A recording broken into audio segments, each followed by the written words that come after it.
we thank you for this moment and this gathering tonight. We thank you for every candidate who has stepped forward to serve, for every person who has shown up with a heart to listen, to learn, and engage. Lord, we invite your presence into this space. Let wisdom guide every word spoken. Let respect guard every exchange, and let the truth be the foundation for this forum. Cover the organizers, the candidates, and this entire community with your peace. May tonight be more than a discussion. May it be a reminder that we are stronger together when we lead with integrity, honor, and unity. In Jesus' name, amen. Amen.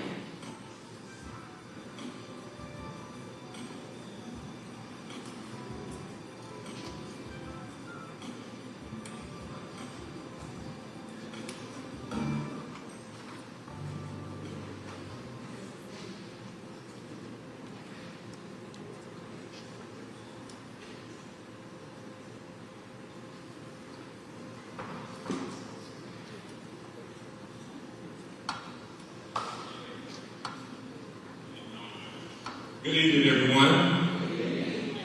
My name is Lathan Turner. I have the opportunity and pleasure of welcoming you all to our event this evening. I want to thank you for taking time out of your busy schedules to be with us for this all-important event that we are sponsoring in Pitt County this evening. Thank you to all of our panel guests who are with us and those that will be joining us shortly. Again, I have the pleasure of serving as president of the National Panhandling Council of Pitt County, and that includes all of the organizations known as the Divine Nine, and there are 9 different organizations who are comprised of members who have graduated from college and have decided to continue participating and giving back through their organizations. There is also a NPHC at East Carolina University for undergraduate students, and we do work together. And for those who may not know exactly what I'm speaking of when I talk about NPHC, we are organizations that have been founded on the strength of elders and ancestors who have come before us to be able to do the work that we're doing as members of our organizations. And I say strength because some people will say that organizations were founded on the backup. I prefer to say that we're founded on the strength of our ancestors and elders and founders who created these opportunities for us in the various communities across the country. And if I started with a list of names of persons who have been instrumental in our organizations, we will be here longer than it would take for the event this evening, so I'm not going to do that.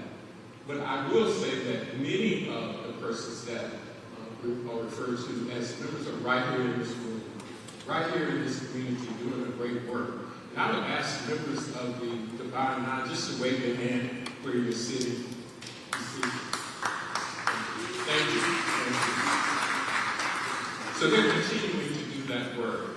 And again, I want to say to all of you that we are really happy to have this opportunity tonight to stand before you and to share by sponsoring this event, and then equally for you taking time out of your schedules to be with us tonight, to share your platform, to share your vision with us as you lead in this community known as Pitt County and beyond. We know that many of you are involved in activities even beyond. And so, again, we are excited. We are here tonight to hear from you. There will be questions of you.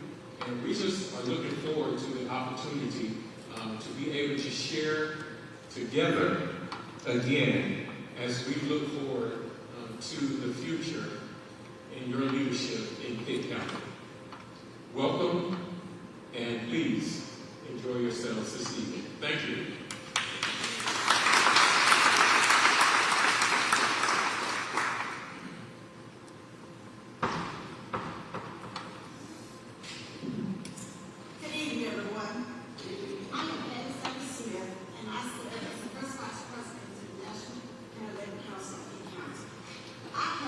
permission to introduce our moderator for the evening, Attorney Jared Pitt, connected with Scotland, North Carolina, is a graduate of the University of North Carolina at Chapel Hill, where he majored in political science. He later went on and earned his law degree from the College of William and Mary before beginning his legal career as an assistant district attorney. Later, he opened his own practice, the law office of Jared Pitt, headquartered in his hometown of Scotland, North Carolina. In addition, Attorney Pittman serves as the town attorney for Rich Square and is the founder and chief officer of the Tipping Point Project Incorporated, a nonprofit dedicated to reducing violence and providing mentorship and recreation opportunities for young people. Attorney Pittman is a proud member of Alpha Phi Alpha fraternity and is married to Maya Mitchell Pittman, a member of Alpha Kappa Alpha Sorority Incorporated. Together, they are raising 2 children, Marlo and Jones. Attorney Pittman.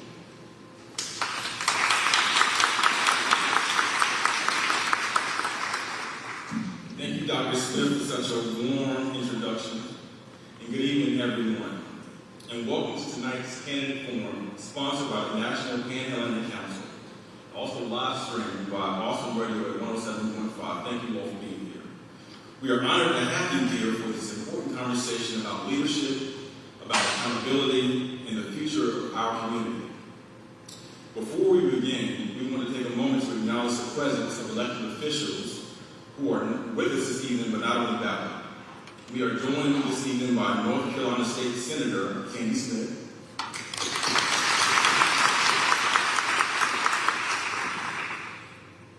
are there any other elected officials who are not a part of tonight's forum, but are present this evening? I'm sorry, we have.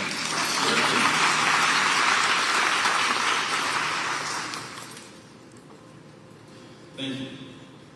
Now, before we hear from the candidates, I want to share a few of the ground rules so that tonight's forum runs smoothly, efficiently, and most importantly, fairly for all. First, this is not a debate. Candidates will present their positions and respond to questions, but there will be no back and forth between candidates. Second, only the candidate may participate. Substitutes or stand-ins will not be permitted. And lastly, as moderator, it is my responsibility to be the bad guy. To guide the forum, and if necessary, to interrupt and enforce those rules. And I'll have the support of our timekeepers, Tara Perez and Alan Sessions. Now, about time limits. Each candidate will have 2 minutes for their opening statement. Candidates will then have 1 minute to respond to questions that are asked by the moderator or from the floor. And then lastly, each candidate will have 1 minute and 30 seconds for their closing statement. The timekeeper will hold up signs that say 30 seconds left and stop so the candidates know that their time is ended. Finally, questions from the audience have been screened, will be screened beforehand, and will be asked only by me, the moderator. Okay, now that we're all on the same page, let me thank each of you again, our community members, the candidates, and our hosts for being a part of tonight's forum. This is more than just a program, it's an opportunity for us to listen closely, to ask questions that matter, and to hear directly from those seeking to serve. Tonight is about civic engagement. It's about accountability, and most of all, it's about making sure that each and every voice in this room is informed and empowered as they cast their vote on election day. So with that spirit, let's begin. We will start with opening statements. Each candidate will have 2 minutes, and we will begin with Council Member Chantel Hawkins of Winterville. Ms. Hawkins, the floor is yours.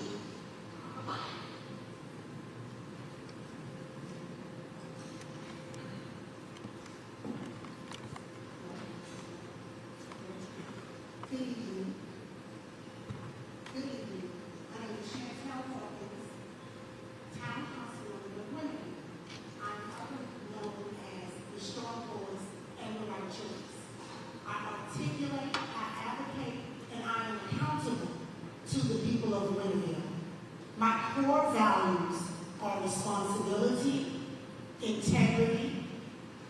and loyalty. I moved to Winterville 28 years ago with my family. I am an ECU alumni in bachelor's in elementary education, K-12 reading instruction.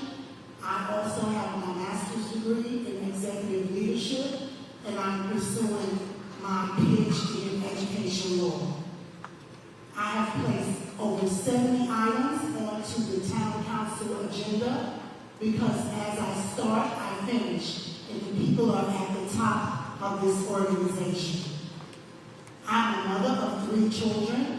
I'm the founder of Soul Purpose LLC Advocacy, as well as Youth Voices Matter. I am a public servant as well as a citizen. I would like to thank you all for inviting me to share, have these conversations, and speak about leadership as service. Thank you.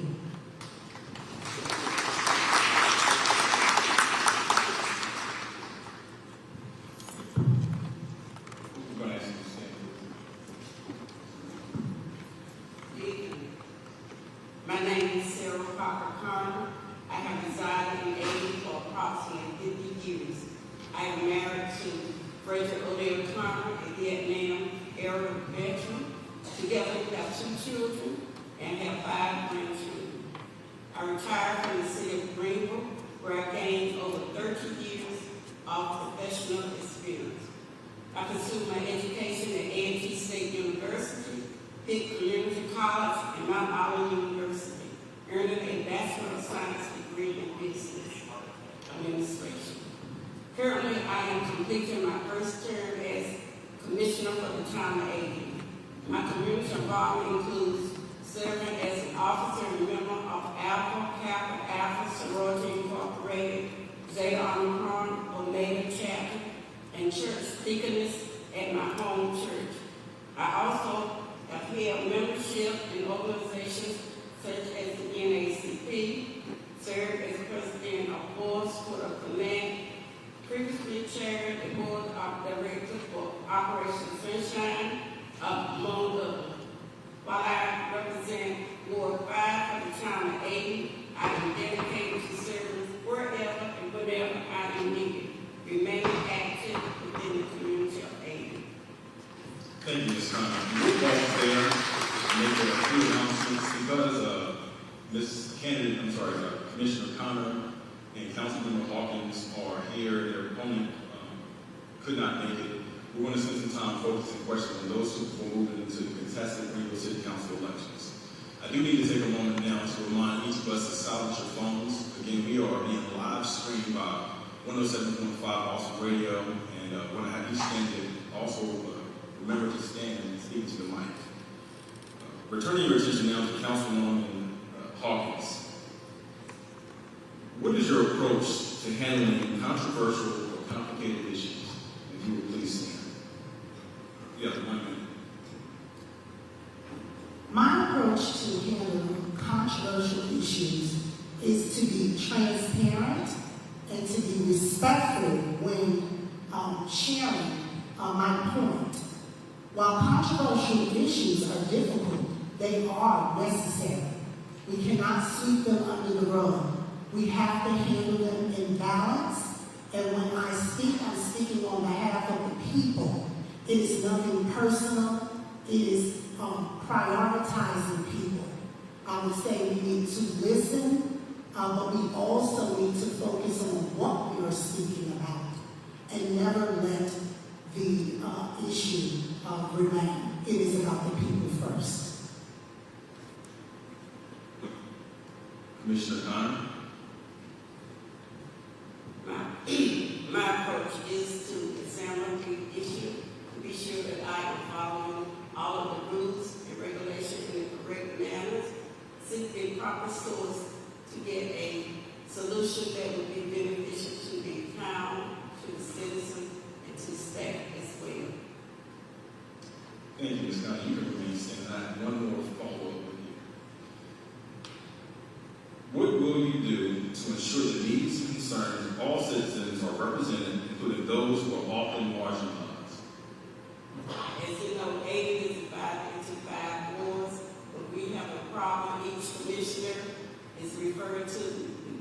properly is referred to the representative of that commission and followed up by the person that received the information. All the proper personnel will be contacted to ensure that it is handled in a efficient manner. Thank you. Ms. Hawkins, how do you respond? Can you repeat the posed question? Yes, ma'am. What will you do to ensure the needs and concerns of all citizens are represented, including those who are often marginalized?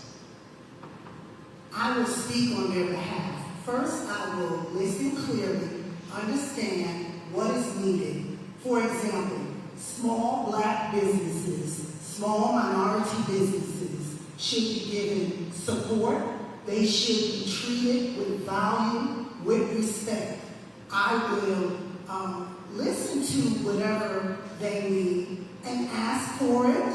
Not asking for favors, but asking for what is fair. I will continuously put it on the town agenda because that is what the town council is about. I am a minority and a Black person, so I understand the needs. I stand here before you as a Pitt County school educator, and I advocate for those age 1 through 100. Thank you. And we'll stick with you, Councilwoman Hawkins, for our final questions before closing. You have 1 minute to respond. As an incumbent, what are specific and measurable achievements from your last term, and what evidence can you provide for your efforts? In my last term, I have done huge improvements in Winterville within a 2-year term. I have gotten and challenged and gotten 2 always stop signs put in Winterville on Old Tar Road in Vernon White as well as Boyd and Mill. I have gotten a town hall. I have gotten a citizen complaint form that was dormant for 20 years. That is up and running. It can be utilized by citizens to ensure that their constitutional rights are being valued. I have had the first ever water sewer tour by going and asking, by trying to figure out the infrastructure for flooding. I have done that and more. Please look me up on Facebook and you will see what I do every single day. Thank you. Commissioner Connor?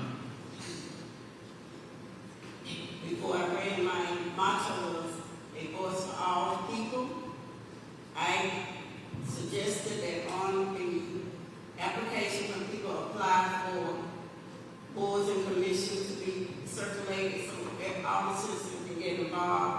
I had advocated for the citizen of the town of Aden for a certain representative who come to that part of town. Oftentimes, the southern part of Pitt County is overlooked because of transportation and other means. People did not have ways to get to these meetings, so I advocated to have those issues brought to town.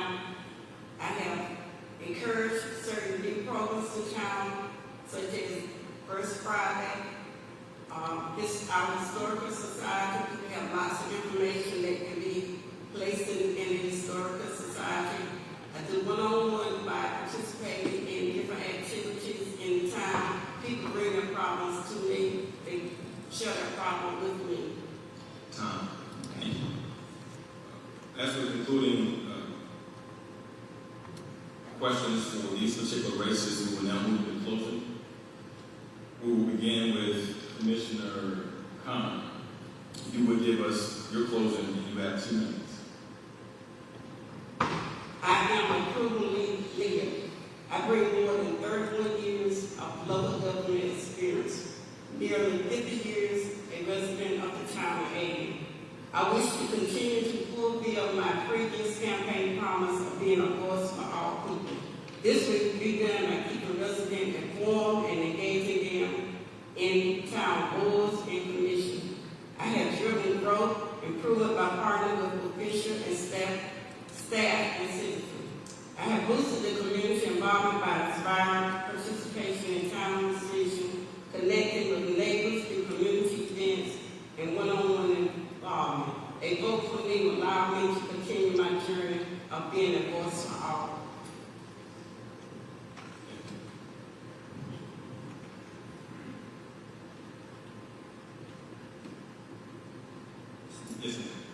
Commissioner Owens. So again, I have the strong voice and the right choice. I'm the only choice. I'm the person who has been speaking on behalf of the people. When you cast your vote for me, or when you cast your vote for any candidate, you are handing that candidate a key to your day-to-day life. That key can unlock opportunities to which I have done in 2 years that is overwhelming, right? But the key can also stand as stagnant. Your vote will allow me to ensure that there is public voice, that there is a community center that is well needed, that there is balance in small Black and minority businesses, that there is indeed a citizen review board, which is needed in Winterville, and that there is town-based transportation in a town with about 11,000 citizens. I am what Winterville has been needing. I am what Winterville deserves. And what I would like to say lastly is we must not rest until we re-elect the best. Strong voice and the right choice. Chantel Hawkins. Thank you, Ms. Hawkins.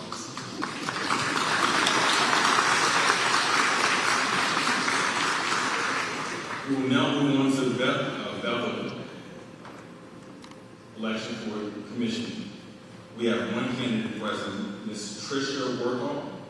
Ms. Workoff, you will now stand and give us your 2-minute opening. Good evening, everyone.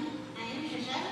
I am new to Reading, a little unconventional, and I come from a small town, so I feel like a little different than everyone else. I just moved here a couple of years ago to Pitt County. I was born in Rocky Mount, moved away, and then came back here and have enjoyed acclimating to Pitt County and finding our niche here in north of the river in Bethel. I bring a lot to the table in Bethel. We need more involved people out there. For the census saying 1,300 people, I think we have about 500 people there.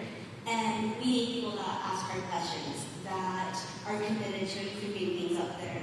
And I am that person. I am someone who is meeting with the town manager to make sure needs on both sides of town are being met. I am the one asking about what can we do about the stray cat population? What can we do about stormwater readiness? What are we doing about these things that make it beautiful and trying to make real changes? I am not elected yet, but as a parent in the school district, I'm very involved in kids' education. And I work closely with the school district on making changes. And so I know my voice can make changes, and I am committed to doing what is best for my community. And I do believe that that is me, even though I am new to the area and I am a little different. I think sometimes different is needed. And at the last school board meeting, I spoke at public comment, and I said that we are living in dangerous times. And dangerous times, they call for courageous leaders. And I strongly believe that I am a courageous leader for that role. Thank you. Ms. Workoff, since you're the only candidate present, I have to keep you on the hot seat if you don't mind. I do have a question for you. Why are you running, and what makes you the best candidate? I am running for public office because I believe in Bethel. I'm very passionate about the community up there. I volunteer at the senior center. I volunteer at the library. I volunteer at the grade school there. I believe in the people up there. I believe in the youth up there, that they should have the best opportunities available to every student in Pitt County, not just north of the river, availability for everyone. Unity and equity is incredibly important to me.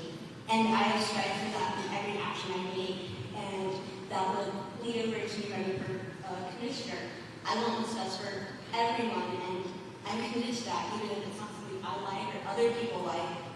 I want what is best for everyone, and I'm committed to making that happen.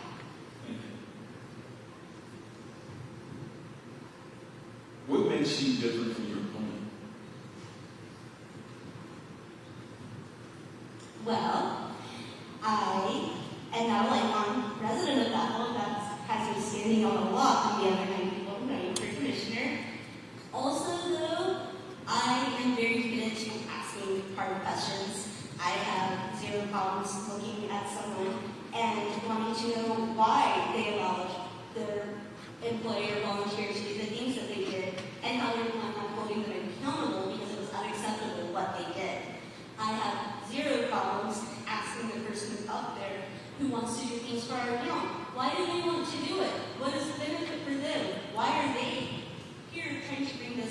to our attention. It has raised some eyebrows from people because that is, I'm not one asking hard questions, and we need more of that in these times. Thank you, Ms. Whitcomb. We will now move into some closing statements where you can address the floor and we'll allow 2 minutes for that. Well, it's been a pleasure standing up here in front of you guys. I don't have a lot to add or take away from my opponents tonight. One thing I would say in my closing remarks is, up in Bethel, we have roughly 200 people that come out to vote in the municipals. Please encourage your loved ones to vote. Please encourage them to register to vote. I don't care who they vote for. I want them to get out and vote. If they vote for me, I will do the best thing possible that I can for everyone, but I want everyone out and voting. I want more than 200 people in Bethel to vote. And I want us to come together and make changes that benefit everyone. And I strongly believe that if I am on the commission or on the board, that is going to be far more possible. It is important to me that we make choices that are transparent and equitable and don't just benefit a few people, but benefit everyone in the community, and that we not hide behind nice words or euphemisms, that we say the hard things in this hard day and age and move forward with that strength and courage that I mentioned earlier, since we are living in these dangerous times. That too, I think I am the courageous leader that we need in these times. Thank you. Thank you.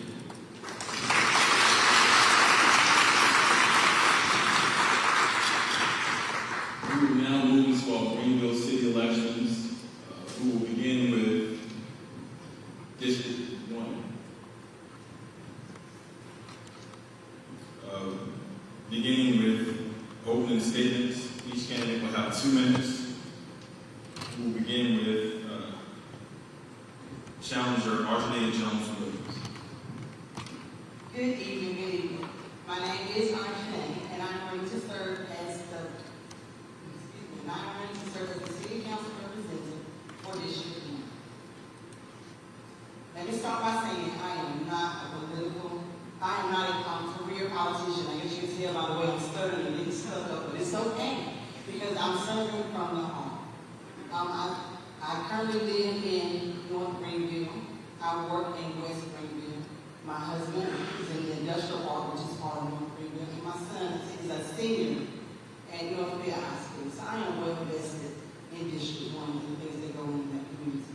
I like to serve. I have a servant heart. As you may know, I feed the homeless or the less fortunate every Sunday at the Trade Park.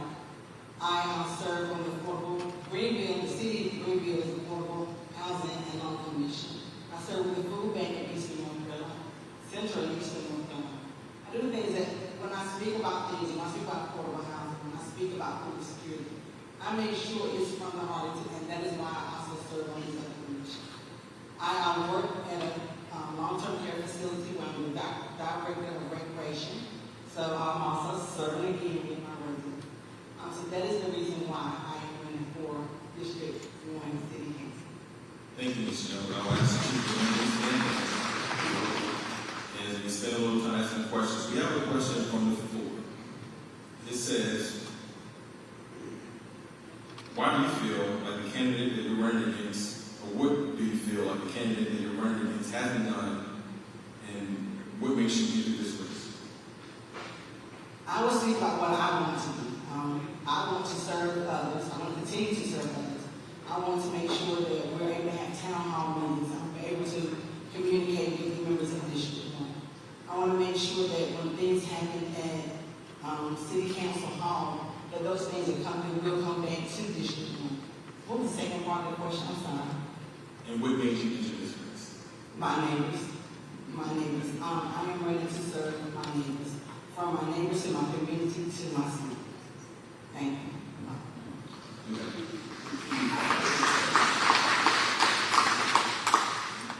How do you ensure that decisions are made based on community input rather than just the concerns of a few local presidents? That is, I would say why we have town hall meetings, that we can get the input from welcome everyone, and not just the few that want to come and call and talk to me, but to other people as well. Town hall meetings, having my phone so that when someone calls me, I can answer questions and take their calls and see what they think. Another question from the floor. There are a lot of new gas stations being built in Greenville. However, there are not many opportunities for you. How do you address this issue? We public safety. I feel that we have police enough, and we need to get to the root cause. We need to make sure that one of the root causes is children not having anything to do besides, I guess, walk out of a gas station or a vape shop. Have more opportunities for children. More programs like PAL program, like other programs they have, but not only have this program, but have transportation too. A lot of times our children do not have a way to get to the programs that are being provided. So I would like to see us do that as well. I would like, and I understand we are an underserved community. We do have wants and desires and things that we would like to see in our community, not what is just handed to us and given to us. And one final question. Greenville has a relatively short average commute. Some experts put it at about 18 minutes. But as developments expand, congestion and traffic crashes are rising. What transportation, road safety, and pedestrian improvements would you propose specifically for District 1 to maintain safe travel and to reduce crash rates? Well, I will start with public transportation. We're going to go there. I would like to see us with seating at a bus stop, shelter at a bus stop, and then have transportation so it's going to whatever area you want to, not take a long trip somewhere where it takes you 15, 20, 30 minutes. We'll be from one pin into the next. We'll now allow 2 minutes for your closing. So I would say this job is not about sitting in an office or just showing up, but about standing up for you, my neighbor, my district, and my city. So not only will I listen to your issues, but I will act on those issues and follow through. At the end of the day, I want to be a voice for all the people in Greenville, from long-term residents to students, small business owners, and young families. Together we can build a city that works for everyone. Again, my name is Arjuna, and I thank you for the opportunity to introduce myself. Thank you, sir.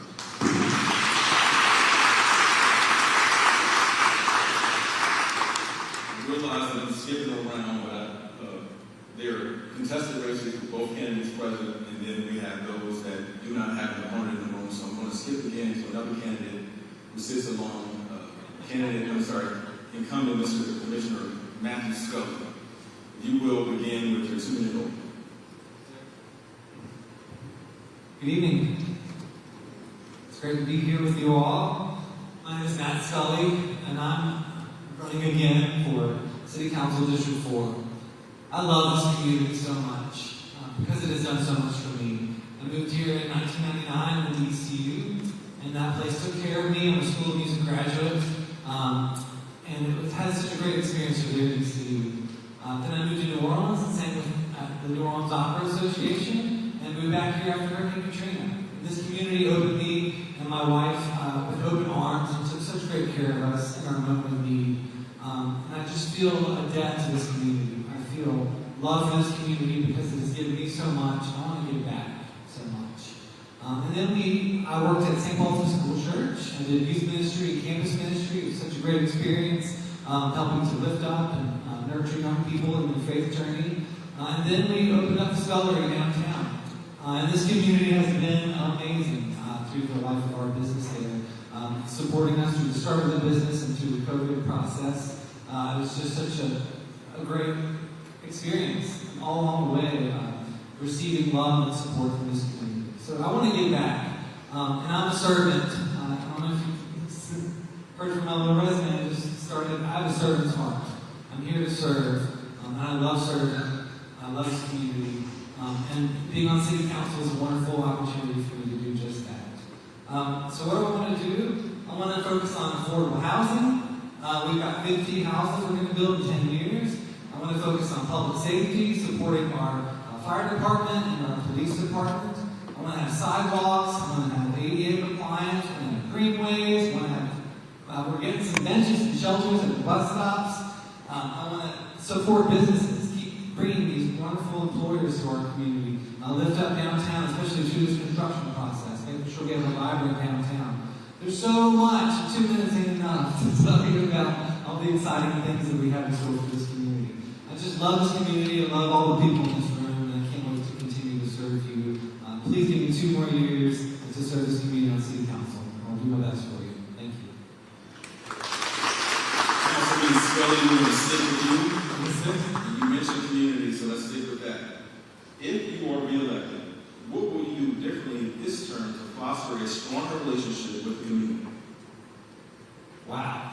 I love this community, and I'm going to keep working at it. I'm going to keep talking to people. I am available every day. I work in the middle of town, and people come in and talk to me about city issues. And some people might be annoyed by that, but not me. I want it. I love talking to people that come into my business. I love answering emails. I love answering phone calls and helping citizens find the resources that they need. I'm going to keep doing that. I'm going to keep going to everything that I'm invited to, all the ribbon cuttings, all of the wonderful community events that we have in the city. And because all of those events have opportunities to engage with citizens, to learn about their needs, to learn about their passions and their wants, and their vision for our community. Because that's what I want to know. It's not about me. It's about serving this community and being a leader, a compassionate leader for Greenville. Thank you. Sticking with you again, what measures would you recommend to ensure public safety and to address issues like crime or drug use in our community?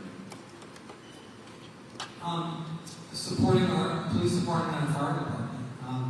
They've been underfunded for about 16 years now. And we got a little flack for the tax increase. There was a revaluation, and everybody's paying a little bit more. But you know what we're doing with that investment in our community? We are supporting our fire department. We're supporting our police department. We've hired 8 more police officers in the past 2 years, 12 more fire department and rescue personnel in the past 2 years. We're building a new fire station, number 8. We are revitalizing all the fire stations and police stations, making sure that they are supported and feel good in their work. We're giving them raises, better benefits, better hours, just really trying to take care of those men and women and take care of us in a time of need. We are also investing in public safety and infrastructure. We've got $1 million working on that towards sidewalks and ADA compliance. And we are also trying to take care of people. I think back to what Archie said about the root causes. We've got to take care of kids and give them something to do and share our love with them and show them that there's a better way to give them hope and opportunity. Scott, there. Yes, sir. Sorry. I see a question making it down the pipeline. I don't know if I should wait for it. You mentioned money, Commissioner Scully. Let's stay on that topic. For District 4, housing value in owner-occupied units is around $240,000 citywide. For many renters or first-time homebuyers, that's way out of reach. What policies will you support to expand affordable home ownership or to improve rental housing quality in District 4? Yes, sir. It's a huge issue. People can't afford to live. And we are taking that seriously as a city council and putting forth proposals and opportunities for people. We sold 6 affordable houses during this first term. And it was the most beautiful thing to meet these families and see them come before city council and close those deals and move into those homes. It's such a beautiful thing. And inspired our city government to go even further. We're going to build 50 houses in the next 10 years for affordable housing, for more families to have that opportunity of home ownership. We're also working with the Taft Mills Group to build another affordable apartment complex for senior citizens. That's really exciting and really close to my heart. My mom and stepdad took advantage of programs like that. My stepfather still lives in an affordable housing complex for seniors, and love that we are creating more opportunities like that for people. And we're really looking at the whole continuum of care. We're supporting people, getting them out of their crisis situations, trying to provide them job training, business opportunities. Time. Sorry, bad guy. Love those people. This is a question from the floor. And read it as is. Why have some of you publicly offered condolences to Charlie Kirk's family, but have not acknowledged or sent thoughts and prayers to the families in our own community who have lost loved ones to senseless violence? That's a loaded question. First of all, I have been praying for Charlie Kirk and his family and feel bad for her father. I've got 3 children. No person deserves to go like that. And his family has to watch that video. And how awful is that? So God bless that family. And God bless every family. This has been a hard year. And a hard 10 years. Just recently, I've sung at 3 funerals in the past month. 3 for good friends who've been taken from this world. There's a lot of tragedy all around us. And I'm a compassionate person, a compassionate leader, and I will continue to reach out and support people in their need, in their time of need, when they have a loss in their life. And I'm going to do that with love and compassion and intention. So God bless everybody in this community. Thank you. And with that, we will now proceed to the closing. You have 2 minutes. Thank you. I just want to say I love this community. I've shared a lot. That's tricky, huh? There's maybe all these questions back to back. Just know that I love this community. I love serving in District 4. It's been such an exciting opportunity for me to learn more about this community. I have such a deeper appreciation for what our city government does, for all the amazing people that make this city run. And it's been such a joy, a pleasure, and an honor to support them in their work. And to see them take our mission on City Council and to put it to use, to put it to work. We're doing some really exciting things, and I beg an opportunity to keep doing it. We're trying to build this community up and make it better. And I'm just excited about continuing to work with this community and with you in this room. So please reach out to me if you have any questions about my campaign, about my work. If you have any ideas what we can do for this city, just call me, email me. I'd love to hear from you. And thank you so much for the opportunity to share a little bit about my love for this community and my vision for the next 2 years on City Council. Thank you very much.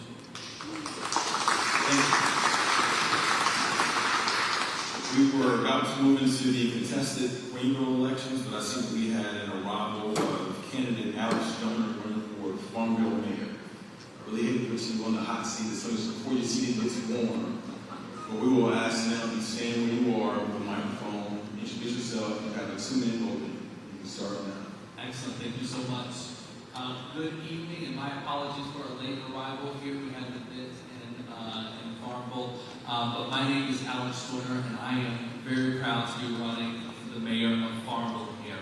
Where are my Farmville people? There we go. I knew there would be some out there. So thank you so much for coming out, for everyone else here. So I'll be very upfront with you. I am not a politician. I am just someone who is an advocate for our community and saw an opportunity to step up and make a change. We have had an incredible run of leadership in Farmville that has taken us so far. But at some point, we got to pass the baton. And now is the time to pass the baton.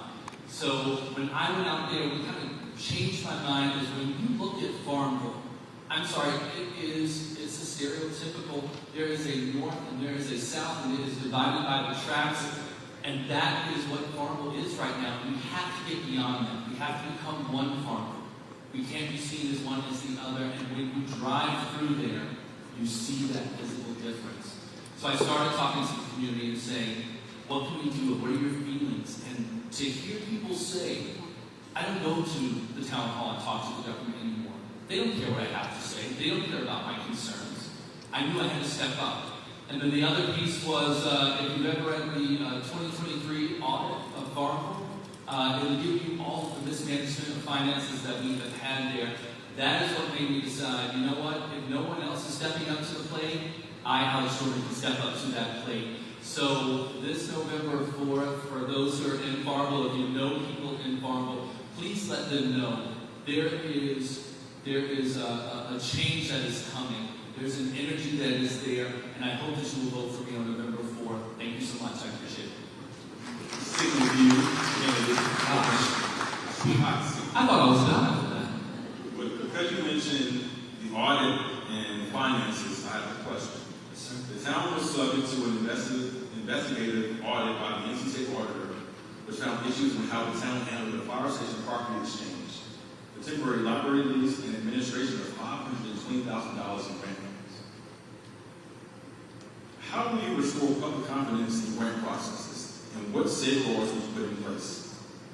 So, I mean, one of the basic things is that we didn't follow directions with that $520 grant. When the federal government gives you a grant that says A, B, and C is what you have to do, and then you blatantly don't do it, that's easy. We have to have people that are responsible and that know what to do.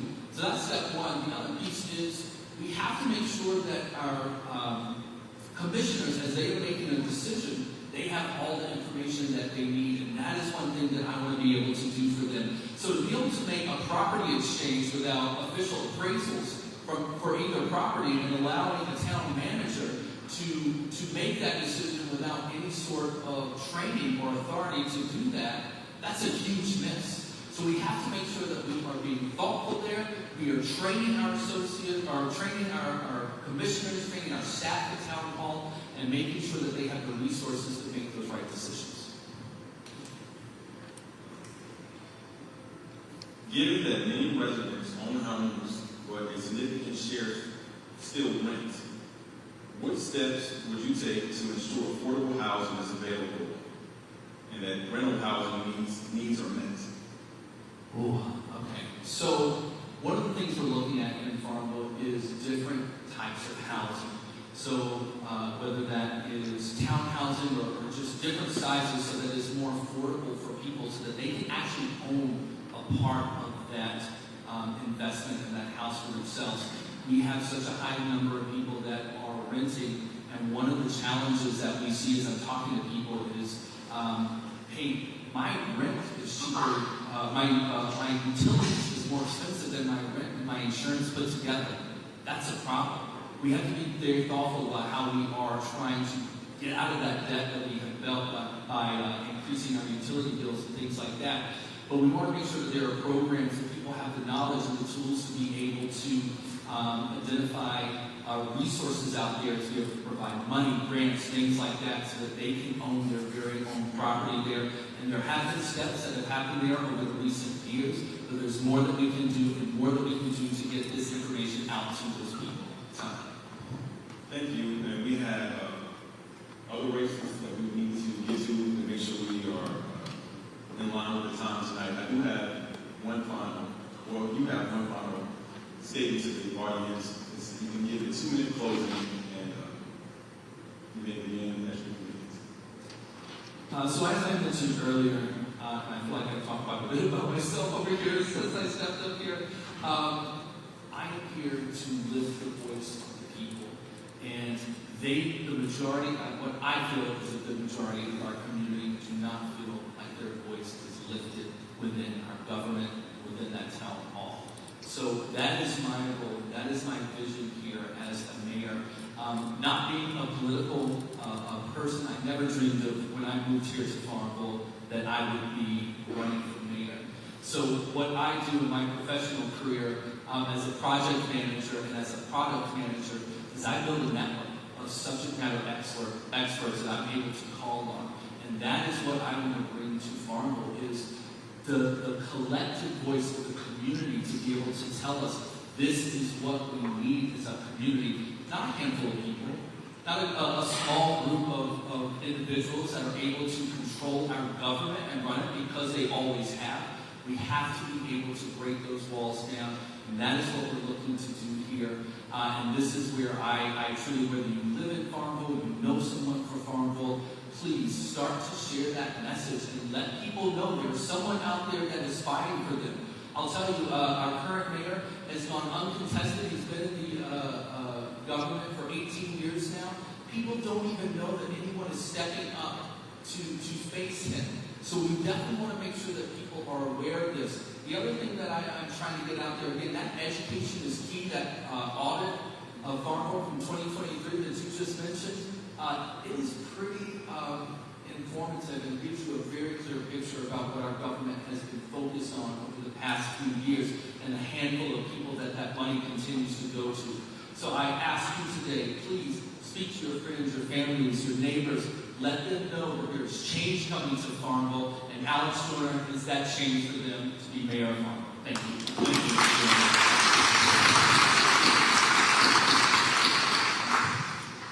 I was given some leeway and discretion in running this how I thought it made sense. So we're going to now jump into District 5 with incumbent Councilman Les Robinson and challenger Mr. Michael Tan.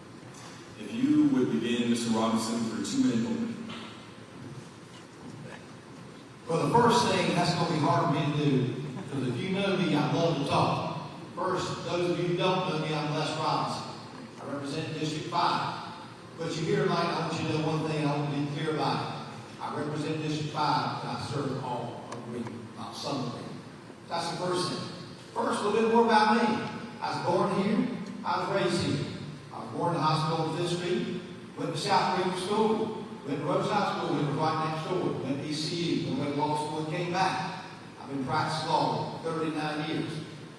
I'm going to retire at some point. With a 21-year-old, and I've been doing it 39 years, I probably got 10 more years. And so when I do retire, the Lord calls me home, I'm going to be buried right here in Greenville. That's what I bring to this table. I love this place more than anybody in the world. I promise you that. Number 2, my parents grew up during the Depression. They were poor. It didn't make a difference what color you were poor and you helped your neighbors. My parents taught me a couple of things. They said, work hard, do your best, help other people, be fair, treat everybody with respect, and at the end of the day, give back to your community. Now, I'm not a politician. One other person said that, and I'm not, but I say what I think, and if you want to know my opinion, just ask me. But long before I became an elected official, I have been giving back to this community since I started coming back here to law school. I have helped schools. I'm a big believer in helping our youth. Once they get off that bus, they need to have somewhere to go that's positive. I have worked in our sports community for years. I've been a football coach, a basketball coach, a soccer coach, both male and female. I've gone into our communities and picked up kids and taken them when the mom and dads can't take them. I've taken them home. I've played basketball in this gym. I've worked hard. I've helped the Boys and Girls Club raise over $1 million. And then I helped them raise $500,000. Why? Because of relationships. This is my next topic. I have spent 39 years building relationships. That is the key to our community. Austin has. Oh, I told you I couldn't talk to somebody. Challenger 10. Thank you. I start by thanking the NPHC for hosting the event and having me here. And from my voice, you can tell I'm not from around here. But I chose to be here. I retired. We have to go to multiple places. We chose people. We chose it for the educational opportunities for our youngest child. We chose it for the community that it is. I'm a servant leader. I spent 4 years in the military, serving our country, multiple awards, honorable discharge. I spent 25 years in law enforcement.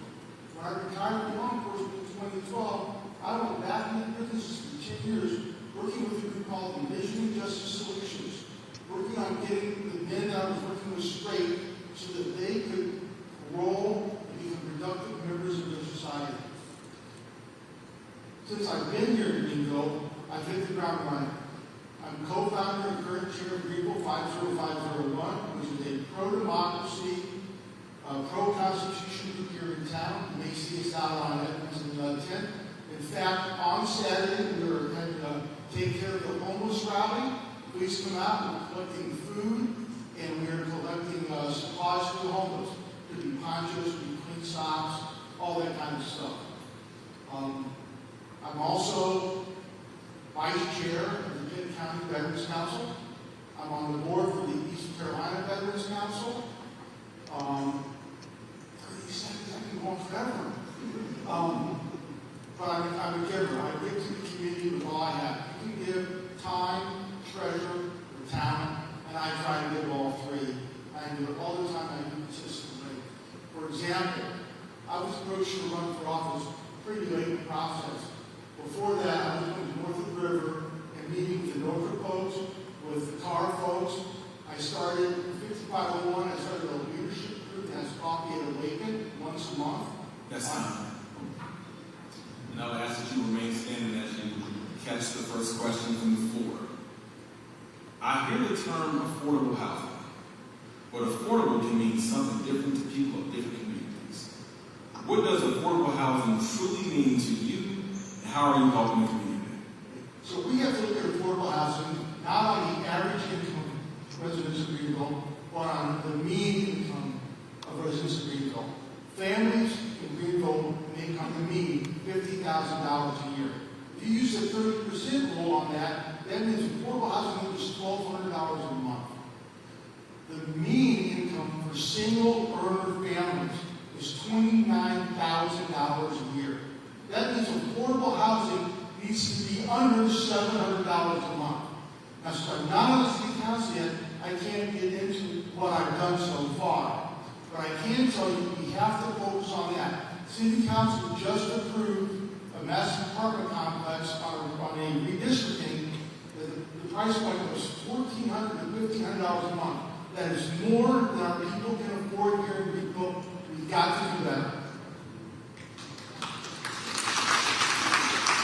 Councilman Robinson. Affordable housing, two things. We got to bring development to Greenville. When we bring development to Greenville, we get better jobs. Better jobs, more money. That's the first thing. Number two, you got to have a greater supply of the housing that the demand, so that way the price drops. You got to do that because this is the national housing crisis all over the United States, not just here in Pitt. As to affordable housing specifically, I mean, women not win one morning. This is about relationships. We wanted to build 10 in 5 years, partnering with Pitt Community College, local man, Parker Overton, been a lifelong friend of mine. We went to that meeting. The city wanted to have $75,000, and one member of Large Davenport, another good friend of mine from the farming community, said, "You want $75,000? You need to ask for $1 million." Remember he said that? That's what we can do. Partnerships and relationships to address these issues. Dustin Mills, Thomas Staff Jr., built 180 units. Those people are local. We've got to ensure we develop relationships with these developers because, number one, yes, they make money in their building, but they also have surcharges to give back. And that's what we got to do. We got to invest in affordable housing. Now it's not 10 and 5, it's 50 and 5.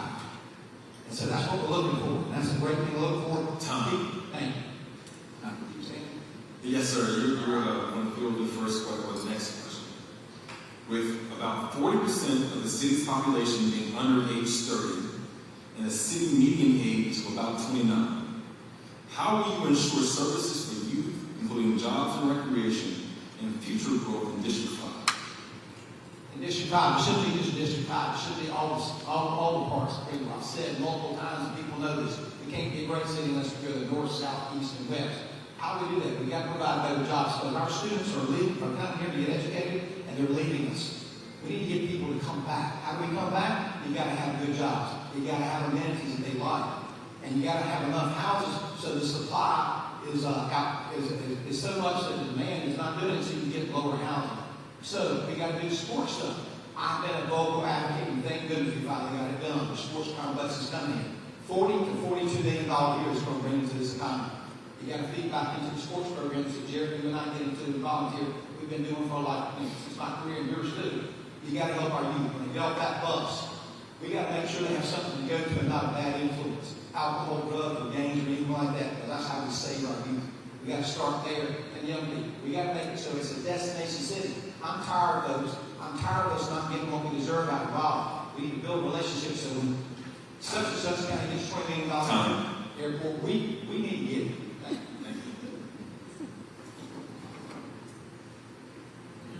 No problem. With about 40% of the city's population being under age 30 and a city median age of about 29, how will you ensure services for youth, including jobs and recreation, and future growth in District 5? First thing is, we underserve our youth that are younger than that. When you build an apartment complex with 600 units that are 2 and 3 bedrooms, why are we not making developers build a playground there? Why are we not having developers put in sidewalks on both sides of the street and in front of the development so people can get from point A to point B? We need to work. I'm a big believer. I'm retired law enforcement. I believe in the police interacting with our youth. To do that, we need to stop with the police activity. It's a great start, but we need to go to community-based policing, where the cops get out of the cars, walk with the kids, the young folks, find out what's going on in the neighborhood, and doing the right thing. Because if we have those bases at the earlier age, we can build that as the kids grow older. We have to look at nightlife. There's only bars are downtown. Who wants the 29-year-olds going out with a bunch of college kids? If we want neighborhood bars or places for adults to go to, One final question from the floor.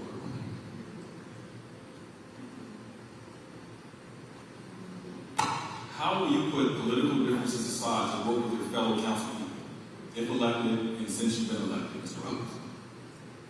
How will you put political differences aside to work with your fellow council people? well, hopefully, all the incumbents win, and I fit right in with them. That's the goal.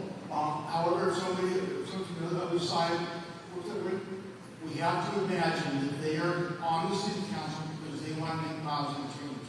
And we have to figure out how that positive change works for both of us. When you have that as your basis, you can then build that relationship to do the right thing. Because being on city council is more than just right politics. It's about doing the right thing for the most people that we serve. I'm going to short that time. 30 more seconds?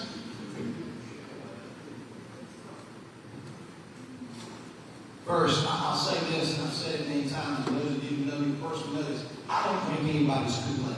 I don't drink a party's Kool-Aid, no matter which side it is. I work on one thing. What's our problem? Let's work together to find a solution, and let's use our relationships to achieve it. Whether it's something like getting 110 bicycles for the Boys and Girls Club at Christmas time, and I work with Mike Dan to achieve that, what are the problems? And let's put politics aside. And let's work for our citizens. That's what we're here for. I said, I don't represent District 5, just I represent everybody. So if somebody has a problem, I want to hear what your problem is. And I've done it this, and I'll do it right now, I'm going to do it as we speak. My number is 252-916-1729. I am the only one on council that is repeatedly giving out my number. You call me with a problem, I'm going to try and figure out a solution. But my legal career has done that for 39 years. And we got to reach across the aisle, stick out a hand, and let's put our collective knowledge together and our experiences and solve the problems and solve our community, whether it's on the north side, the south side, the east, or the west side. Thank you very much. I appreciate your vote, and more importantly, I appreciate y'all coming here now to express your concern and voice, because that's above everything. Time. Since you have the mic, we'll now move into closing statements. You have 2 minutes. All right, that's going to be quick for me again. Got it. I'm a lifelong resident here. I love this town with all my heart. My mantra is this: I want to grow Greenville greater. And that means through law enforcement, that means through fire, that means through development, that means through green spaces, that means through using our kids. One thing I bring to the table is I know a lot of people. And they're beneficial to our relationship because we can use them when they have the heart, the servant's heart, to build things like the affordable housing I spoke of earlier, to deal with the Boys and Girls Club, to get those $1 million commitments to help our youth, to grow housing in this area, to grow the north side rivers, what we're really need to focus on. Those are the relationships I bring to the table. More importantly, I'll talk to anybody, anywhere, any place. The very first thing I did on council with the dummy, they were talking about the African American Brown Cemetery, how bad it looked. I was new to the process. I left the council meeting in June, I drove to the cemetery across from front of South Queen. When I looked at it, I said, this is disrespectful. I walked every gravesite out there. I called my friend and said, we can fix this. This is not what we need. This is not what Greenville was about. This is disrespectful to those who are there in that cemetery, their heirs. We fixed it within 2 weeks. That's what I'm about. It's about solving problems, identifying and solving, and working together, regardless of where you're at. And that's what I stand for. I work with anybody, anywhere, to make our city the best place to be. You know, the East, and as I say, together, that's where we're going to go. So I appreciate y'all coming out again tonight. I appreciate y'all spreading the word. Most importantly, everybody get out and vote. Your vote is important. And when you come to District 5, I hope if you're there, I hope you vote for me. Appreciate your time.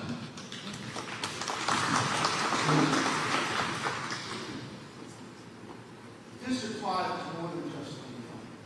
District 5 is Bancroft, east and west.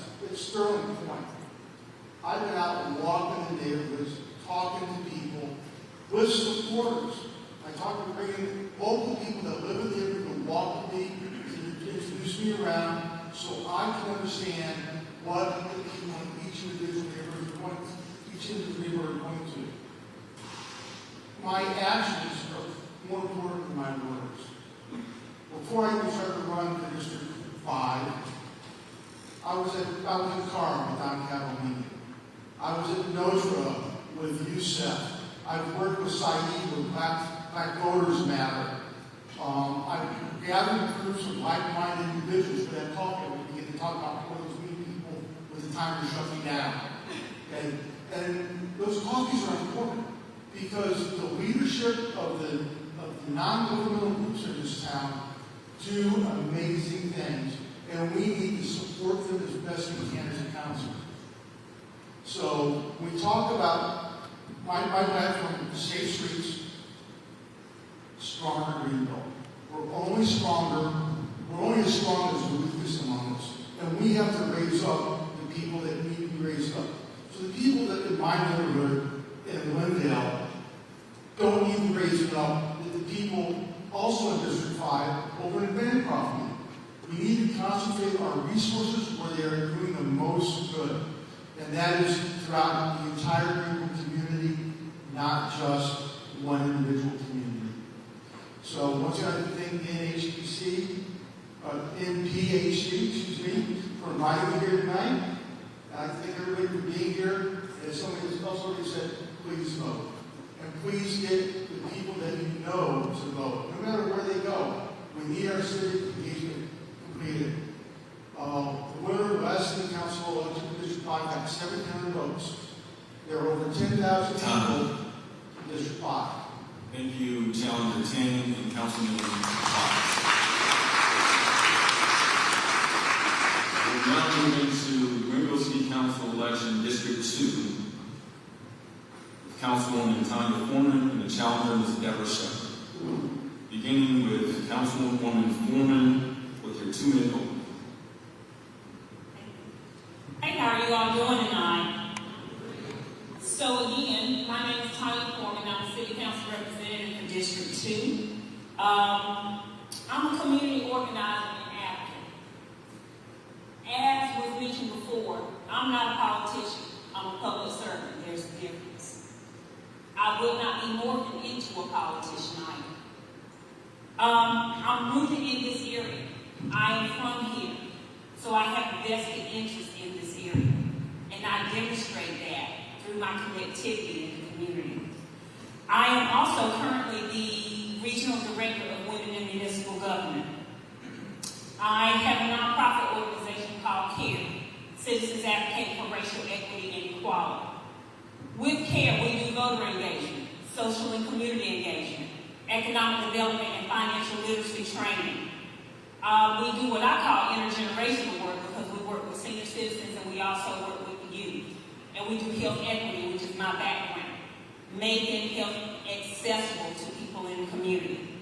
All of those things led me to doing housing and security because we're boots on the ground, meeting people where they are at a grassroots level every single day. During COVID, what we recognized was we were running into families with children and senior citizens that were homeless every week. The way God built my little heart, I could not ignore that. So that led to us adding another pillar to our organization, which is housing and security, providing transitional housing for homeless families and senior citizens, working with families that are living in hotels, making sure their children have what they need, and even feeding people that are living in the woods. So if you ask me what I do for a living, I love for a living. That's what I do. I also have a consulting firm called 4 Year Solutions, where we do consulting with anything business or nonprofit related. We've got 2 minutes. In Jesus' name? Okay. Challenger Shepherd with your opening. Good evening. My name is Deborah Shepherd. No, I am not from Greenville. I am originally from Snowville, North Carolina. Lived there for 18 years, but now I've lived in Greenville for 22 years. I can go all day about the work that I've done. I run a nonprofit called Heartstone. The last 5 years, we've invested in our underserved communities over in West and South Greenville. I advocate for victims of trauma. We've advocated for trauma-informed schools. I sit on the City of Greenville Recreation and Parks Commission. I've sat on the City of Greenville Human Relations Committee. I've also sit on the state level with the Juvenile Justice Planning Committee. I work with people from one community to the next. I work with people, doesn't matter what party, what source of income, how much you make, how little you make. I'm working with whoever I need to work with to get things done. Now, people want to ask me why I'm running. Here's the thing, if you look at the numbers from last election, we only have about 11% of people voting. What that tells me is it's not just about a barrier, it's not just about people who can't get to the polls. People don't want to know. They don't feel included. Most of us in this room and the people that we know and the people that they know, we're the ones here working. We're the ones that seem to be invested. We're the ones that's saying this is what we need, this is what they need. But if 11% of people are voting, that's a whole other group of people that we have not reached. So for me, in order to truly speak for a community, we have to get those people engaged. They're just not engaged. They're just not engaged. And for me, I want to come into this seat and be the person who doesn't just express how I feel and my thoughts about what's happening in the community and policies on the dais. I want to be the person who's actually out there in the community, talking with the community members, talking with small business owners, and getting them involved, because it shouldn't just be me and anyone that I'm sitting with making the decisions. The community has to get involved. So if you want to know why I'm running, it's because I don't want to do this by myself. Thank you. And Challenger Shepherd, since you have the mic. Sure. Beyond social media, what specific channels do you use to gather feedback from your district, or you would gather from your district if elected? There's a few things. So I know people say she's a social media queen, that's cute. I work really hard. And I would say this, so even with my nonprofit Heartstone, people see the success of our events. I tell people all the time, social media is about 5% of who we reach. We go out into the communities. We're knocking on every single door so that they know exactly what's happening. For me, what we have even worked on now, what most people don't know is today we just launched our small business listserv. Over the last 2 or 3 months, we've worked to identify just about as many small businesses in District 2. Reason for that is there are decisions being made for communities and small businesses and they don't even know what's happening. We sent out the email to about 300 small businesses today, and that's going to continue. Thank you. So for me, it's not just about social media. It's actually identifying community leaders. It's getting newsletters out to the different neighborhoods so they know what is happening on city council, what's happening with different boards and commissions, because I understand that social media is a small part of the communication piece. Thank you. You give me the social media question? Beyond social media, what specific channels do you use to gather feedback? Okay, well that doesn't apply to me. I'm not a social media queen. Again, I am boots on the ground and I serve our community at a grassroots level. What I've done, and I won't talk to you philosophically about what I think should happen. I won't give you any thoughts of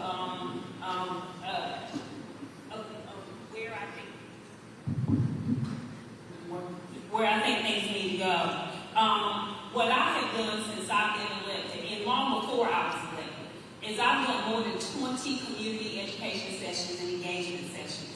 I have outlined what is going on with City Council and the County Commission. Some of you in this room have been in my presentations. Because the bottom line is that oftentimes people do not have time to come to council meetings. We're frontline workers in our community.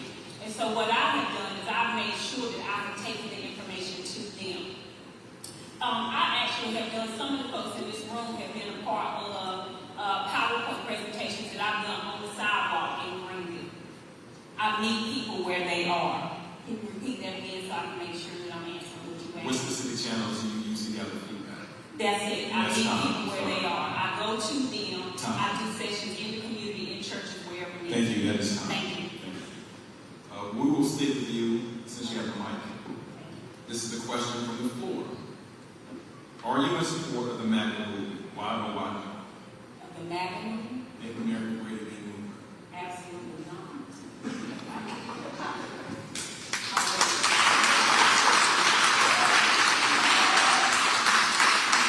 Don't get my words twisted. I absolutely am not. I am about our nation's movement. I am about humanity. I'm about our community's movement. Let me share some scripture with you since we went there. I'll tell you who I am as it relates to community. We can't make America great again unless everyone has the equal opportunity to be great. So Proverbs 31:8-9 says, "Speak up for those who cannot speak for themselves, for the rights of all who are destitute, all, not a few, not the rich, not the white, but all who are destitute. Speak up for and judge fairly, defend those that are poor and needy." Hate the end of the scripture.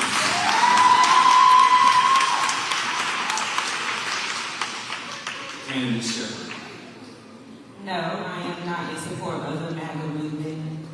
And to be honest, my concern is not even really what's happening on the national level. My concern is Greenville. I'm concerned with making Greenville better, making Greenville a place for everyone to feel included. And I would hope that anyone who's serving has the same goal. At the end of the day, we all want the same things. We want safety, we want opportunities, we want security. That doesn't belong to a party. That doesn't belong to an entity. That belongs to people. I don't get caught up in any of that stuff. At the end of the day, if I know that my neighbor has somewhere to sleep, that have food, their child has the same opportunity as everyone else, that's my concern. The minute that we don't have that, and for the most part we don't, then that's the problem.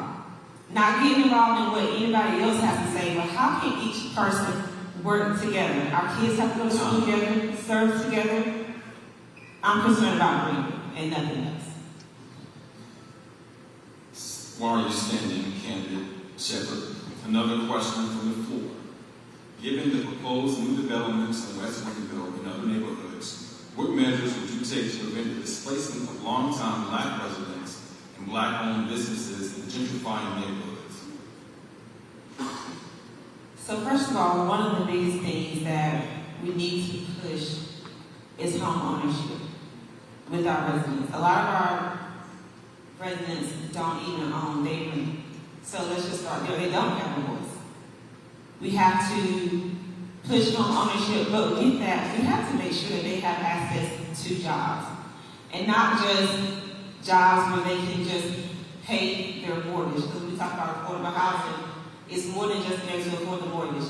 You have to make sure that the city has strengthened their partnerships with places like Pitt. I'm not even going to talk about ECU, but definitely Pitt, so that they have access to programs so that they can receive any type of certification, so that when they do get their homes, they don't have to worry about trying to pay someone to go into their budget to pay for home repairs. They already have those certifications. And bring in jobs, not just jobs that's for people who have degrees, but good paying jobs for people who may just have their high school diploma or GED.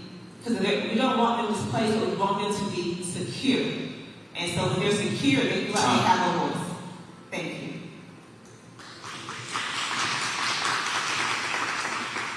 Will you repeat the question?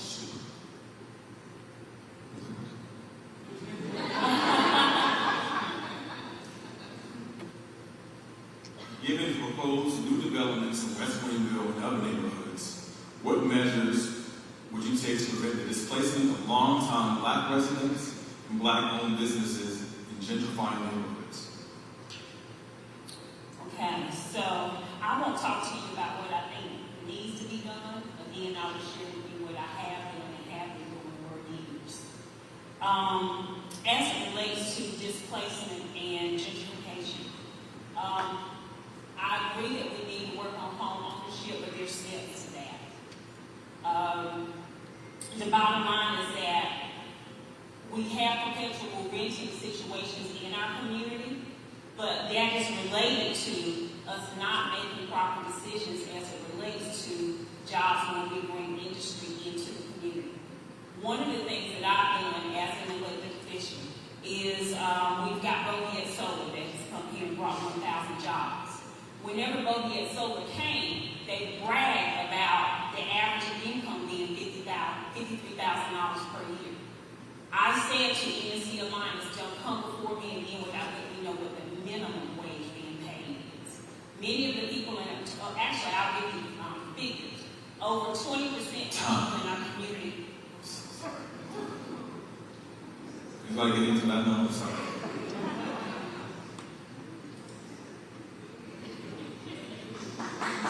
You gotta need that.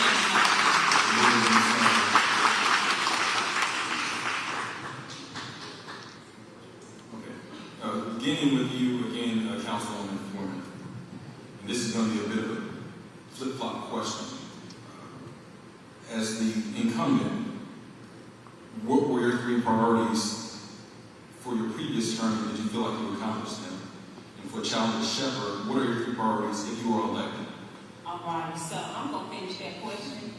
And so my priorities and my platform are housing and food insecurity, information and education, access to care, and responsible economic growth and development. So to go back to the previous question, one of the things that I do is I help over 30 people get jobs in our community through myself and my organization. On October the 1st, we have 15 people that will be hired through businesses in our community, making $19 or more from West and South Greenville through myself, through my organization. In addition to that, we train them. That's why I say I do economic development and financial literacy training. And once you get that job, in 6 weeks, we'll position you to be looking at getting your own transportation. We've got our first family right now that is moving into home ownership. That is what we do in action, not just words. I'm not here to tell you about what I think needs to be done. I will tell you about what I am doing. In addition to that, working in the community.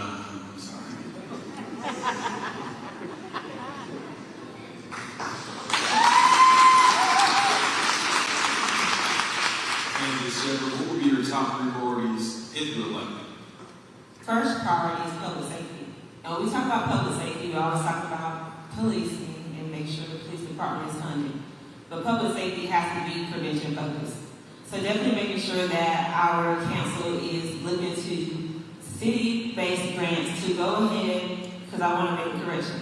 There are organizations that do a lot of work here for our children, for our families. They're just underfunded. They're not supported. They don't have the funds. They don't have places to operate. The city, we have to do a better job to make sure we are building relationships with our private sector to make sure that these programs are funded, because council can't do it, but there are organizations that can. So public safety to me equals prevention. Next thing, small businesses and jobs. We got to make sure that our families have jobs. We have to make sure that our small businesses are supported. For most people, small business isn't just, I had this dream and I wanted to start something. For a lot of people, small business means that's the difference between me having somewhere to stay and me being out on the streets. Third thing, and last, I'm going to be respectful. And we'll move into closing, and I know that we promised 2 minute closings, but given the time, I'm going to ask that each candidate for this district limit the answer to 1 minute, so that we can make sure the other races have the due time. Make sure you put that card in the side and go over. Yes, First of all, thank you for having me. Again, if I am elected, those 2 things are my priorities. I'm also working on making sure that our special needs community has everything that we need.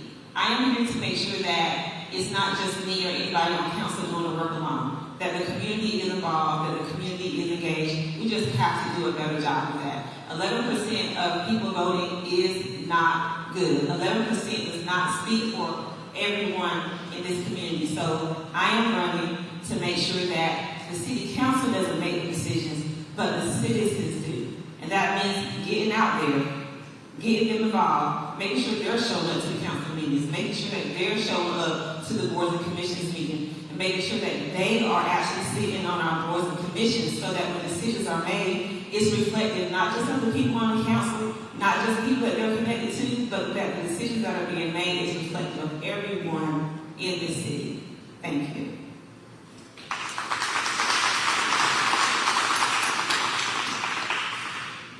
Closing remarks? Okay, so in closing, number one, I want to say to you all that representation matters. We're living in a very trying time. Oftentimes in these roles, one of the things that I knew before being elected that has been confirmed for me since I've been elected is that being an elected official in these roles, people treat it like joining the Glee Club. This is not the Glee Club. The decisions that we make impact hundreds of thousands of people. And I know you might wonder how hundreds of thousands when Greenville only has 100,000. That's because Greenville is the hub of Pitt County, and Pitt County is the hub of Eastern North Carolina. What we do, what we say, and the decisions that we make matter and affect thousands of people. In these roles, we don't just need somebody that you know their name of that sits at the front of your church pew. We need people that are caring, number one. Number two, they're comprehensive. Yes, we do need to know what's going on in the local area, but we need to know what's going on in the state, and we need to know what's going on in Washington, because guess what? We're your front line. And we need to be connected, capable, and committed. Thank you. We're now moving on to the Greenville at-large race. We have challenger Will Bell and incumbent Ms. Portia Willis. We will begin with the opening statement, beginning with Ms. Willis. You have 2 minutes. Thank you so much. Good evening, everyone, and thank you to the organizers of this event. My name is Portia Willis, and I am your at-large representative for the city of Greenville. It's a pleasure to be here tonight. I am a lifelong resident of Greenville. I am a wife, I'm a mother, I am a small business owner and entrepreneur, and I'm a community leader, elected in 2023. Before being elected, I served in community service roles as an advocate, as a victim services coordinator for our DA's department, and an education director as well. I have served on the boards of the Center for Family Violence Prevention, as well as the Artists of Work, and the Board of Adjustments for the town of Winterville when I lived there. As your council member at large, it's been a pleasure to be able to serve you. I've been able to do so in a variety of different ways. For example, being present and in the community. My goal over the past 2 years has been to be a recognizable base for you to know who's representing you and be able to be someone who say, you know what, who's approachable, and to say, you know what, I have a concern and I want to bring it to you and see results being done as a result of that. In addition, I have been able to lead, like I said, with those real results and the change that I talked about in the 2003 election. Those being public service, supporting our small businesses, and growing responsibly. I also lead with people in mind. I feel like that's the reason that we're here, to keep people at the forefront of what we do and make sure that we're leading with a heart to serve individuals. In my eyes, that is common sense leadership. It's been a pleasure to serve, and it's my goal to continue doing so. Thank you.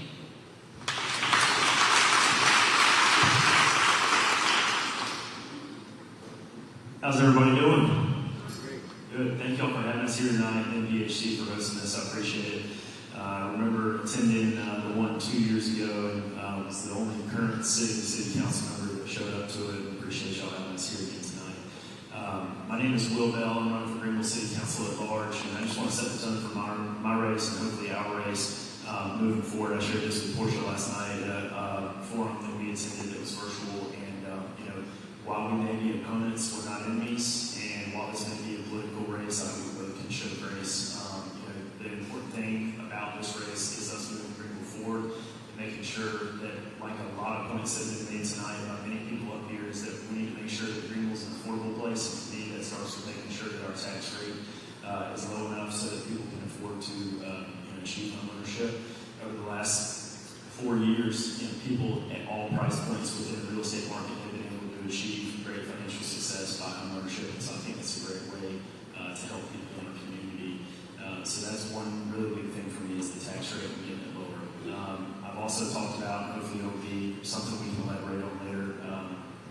questions.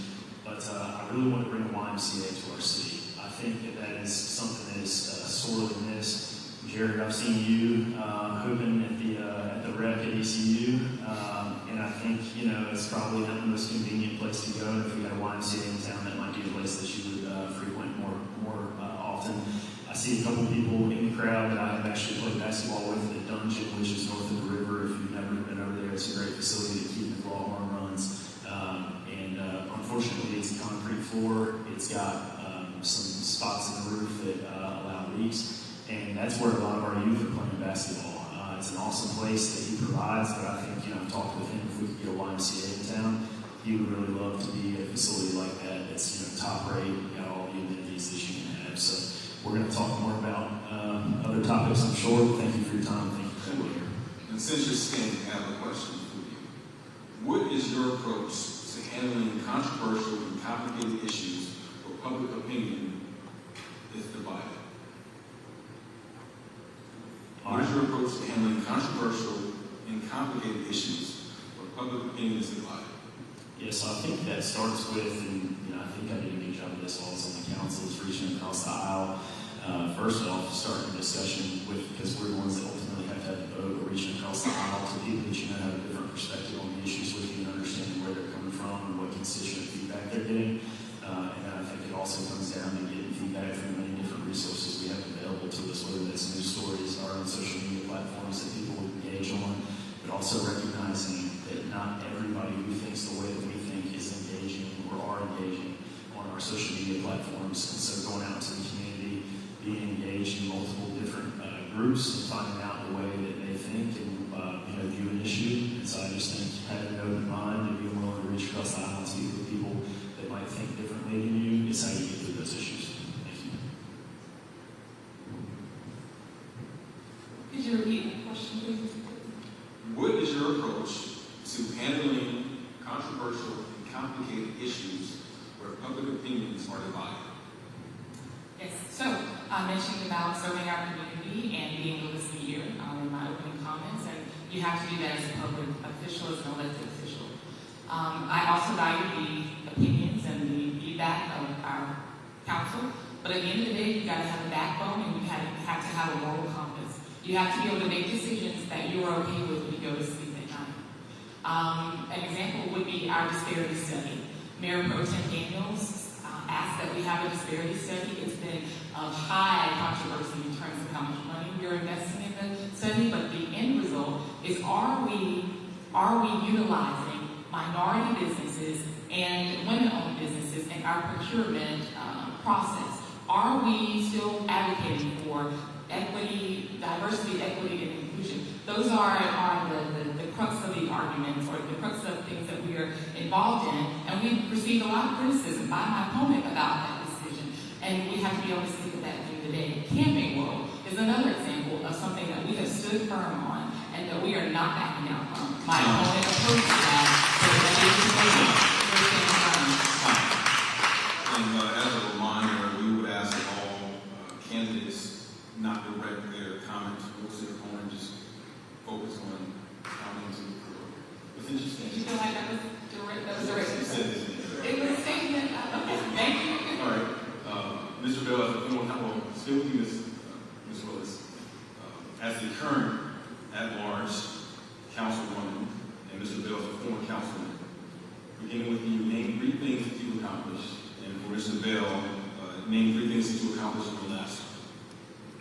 Okay, so we have been able to have our in-good company Citizens Academy. I was attending the Police Citizens Academy that we had in the spring of the fall of last year.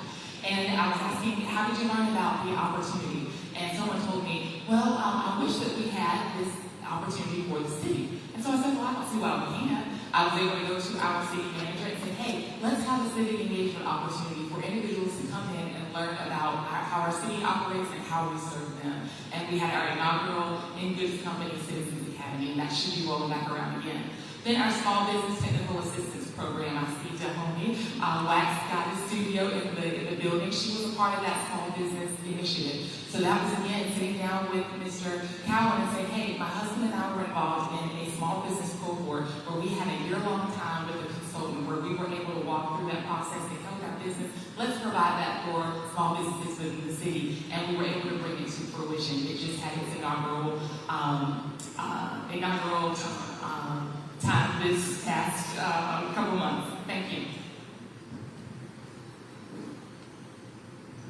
All right, thank you for that question.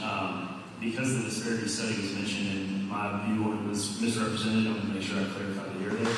On my website, there's a very clear stance on it that says the only thing I disagree with was that we spent $500,000 to do it. We have a highly capable city staff that has an HR department that could perform that study at no cost, no additional cost to the taxpayers, and that's what my stance was on the issue. So just to be clear.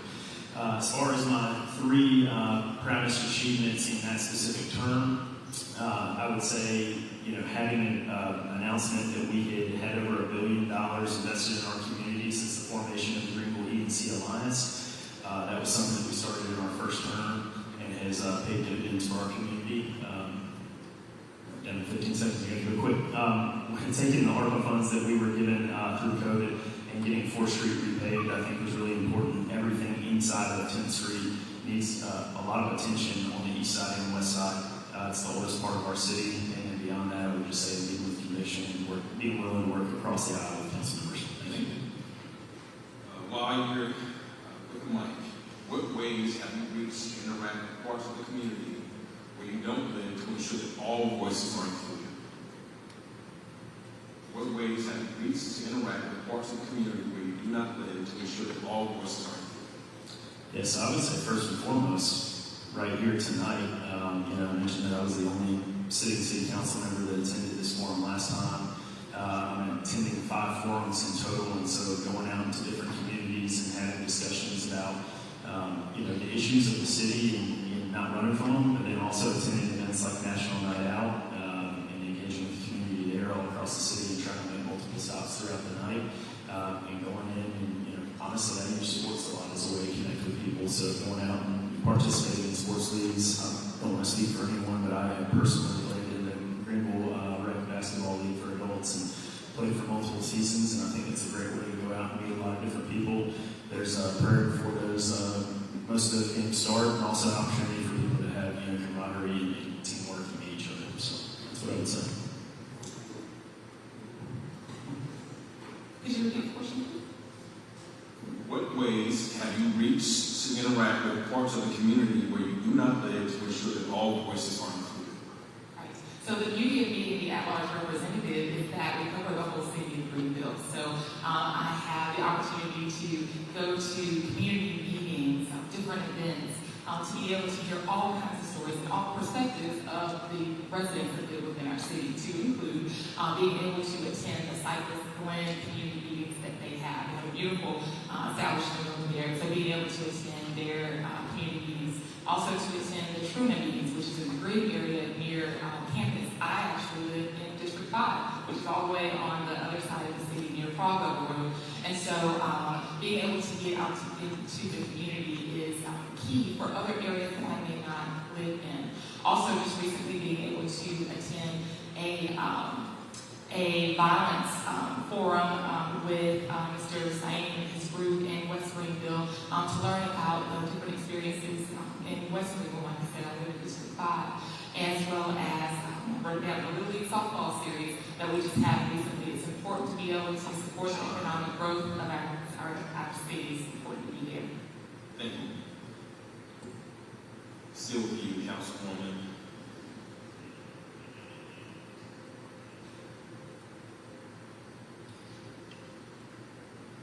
That's only a good question. I don't know. What measures would you recommend to ensure public safety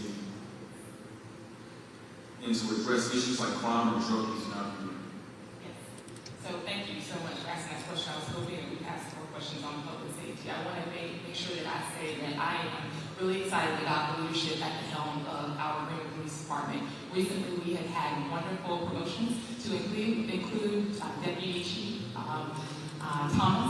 She is the first African American female to hold that position, and it's extraordinary for the city of Greenville to have her. Not only that, but she's qualified to be in the position.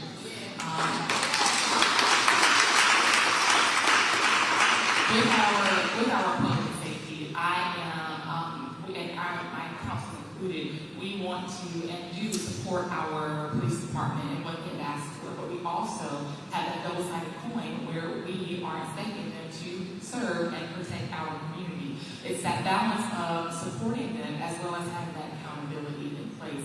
And so I think that's directly affected to the way that they serve our community, the way that they're able to do their jobs. So, like I said, we want to support them. We've been able to do so thus far, but also having that other side where we are making sure we have accountability measures in place. Could you repeat that one? What measures would you recommend to ensure public safety and to address issues like crime or drug use in the community? All right, I'm going to start off with a question. Would you raise your hand if you think the YMCA would improve that situation in our city and reduce crime and drug use? I personally think it would. I think more opportunities for our youth, constructive places to spend time, whether it be through athletics. There's a lot of arts and crafts, after-day schools, day schools, and after-school programs, and summer camps that take place at YMCA's. And so I think finding more opportunities to get our youth, but really the YMCA has a mission all the way into the elderly population to get people constructive use of time. And so I think, a lot of times when people get into drug use, it is because they, have idle hands and they're not finding the right opportunities to go out and be productive. And so I think having a YMCA in our community would be a great way to do that. I personally think we have a facility or a site just off Dickinson Avenue, right at the 10th Street connector. It's the Imperial site. The city's been trying to get it redeveloped for 10, 15 years now, working with private developers. I think what needs to be done is it needs to be in some way. While you're saying that we'll proceed and go into our closing statements, you had a minute and a half to do your closing. Okay, I'm going to finish my thought on YMCA with that. I think we could take that property and either tax abate it or gift it to the YMCA or sell it for a reduced value to the YMCA to incentivize them to bring them to town. It's a nonprofit, so I believe that's a great use of city sites and infrastructure and a great way to improve our community. So moving on from that topic, again, my name is Will Bell. Registration ends on October 10th. I hope that as many people as possible participate in the election process. Like it was mentioned earlier, we've had less than 15% turnout over most of our municipal elections, and I'd love to see that change. Early voting starts October 16th, lasts through November 1st, and then election day is November 4th. I hope I'm fortunate enough to get up there and represent you all, and regardless, if I cannot get you, I appreciate you participating. Thank you very much.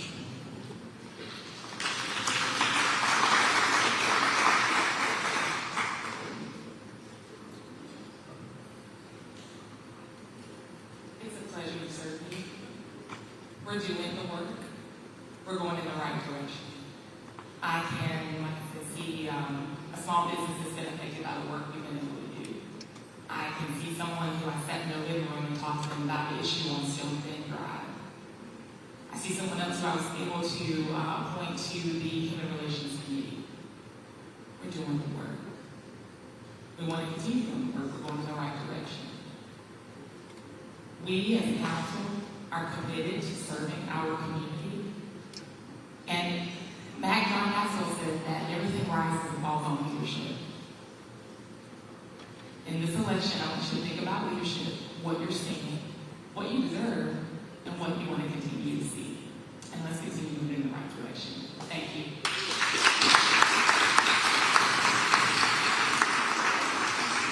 Thank you, Councilwoman Willis and Challenger to Louisville. Thank you for coming tonight. And last but not least, our final race of the night is the mayoral race for Greenville City Council. We are featuring incumbent mayor P.J. Connolly versus challenger Ms. Miller Council. We will begin with our opening statements, beginning with Mayor P.J. Connolly. You had 2 minutes with Joe. Hey, I think that we lost about half of our audience. I'm going to take credit for that. So, thank you so much for everybody that's here tonight. My name is PJ Conley. I'm the mayor of the city of Greenville.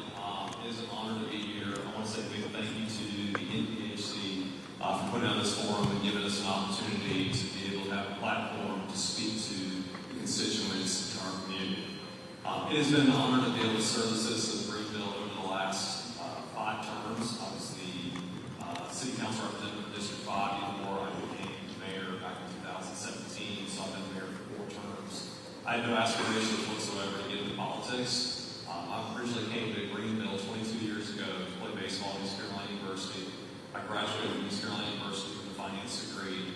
I went on to play professional baseball in the Los Angeles Anaheim organization for a couple of years. I retired, semi-retired, I guess. I also had a beautiful wife, or I should have a girlfriend at the time, that I wanted to make my wife. So I came home to her and opened up a business here in Greenville. And then back in 2013, I had someone ask me if I'd be interested in running for city council. I had never had any political science background. I'd never had any speaking experience whatsoever. And I, without hesitation, as a former athlete, said, yeah, that sounds like a great idea.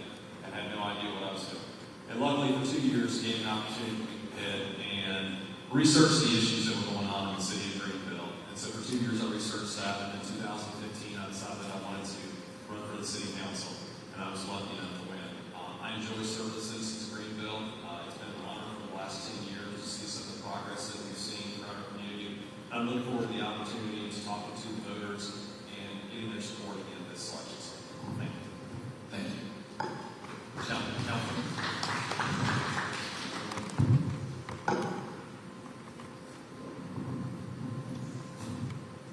Good evening. Thank you, NPHC, for this forum so that we can share our platforms tonight.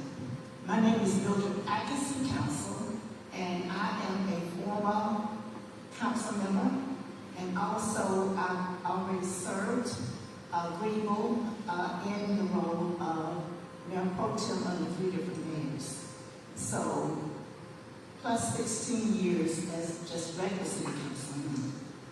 I am a local person, grew up on the farm, back out in the woods, attended public schools here in Pitt County. I also went on to Shaw University to receive my Bachelor's of Arts degree in sociology and received a full ride to the University of Wisconsin, Milwaukee with a social work degree. And since when I returned home, when I grew up here, most of us had to leave and never come back because job opportunities wasn't there. But I was blessed to get a job with the North Carolina Department of Health and Human Services, and I retired with 32 years of experience. Also, I worked at Cancer Center for 1 year and 3 months, and I retired with the Department of Health and Human Services. And coming back to Greenville, I wanted to give back to my community. And so I gave back. Started on the city council those years. Later, I was appointed to the Board of Education, where I retired as the chair of the board. So I have leadership skills extraordinary. And I want to be your next mayor because I am a leader. And not to mention all the extraordinary organizations that I have led, from alumni, from social work, all of it. Thank you. And while you're standing there, growth in Greenville has been slow and steady. What makes you the best choice to lead our city at this moment in time? This moment in time, we are living in one of the most serious parts of history that I could have ever imagined. So, I grew up with some very difficult situations, and to know that someone wants to take us back to those times is absolutely ridiculous. So as mayor, I want to be everybody mayor. At the present time, I don't think that exists because what's happening today, a lot of our people are feeling left out. I hear it often. And I've been told over and over again, I'm just not out. I said, well, if you let me, you would be back in. So I would need everybody's support.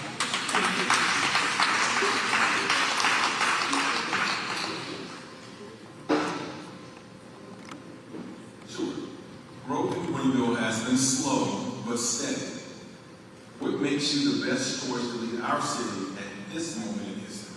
Absolutely. I think that the city of Greenville is blessed. I grew up in the community. I've actually got Wisconsin roots as well as Wisconsin does. I grew up in the city of Lloyd, Wisconsin. When I was born, it was 35,000 people. When I left, it was 35,000 people. So we're very blessed as a community to continue to see the growth that we're seeing. We're seeing new job announcements that are taking place, which is bringing different opportunities for people. We just had one that was about 900 jobs, another one was 200 jobs. And those are opportunities for people.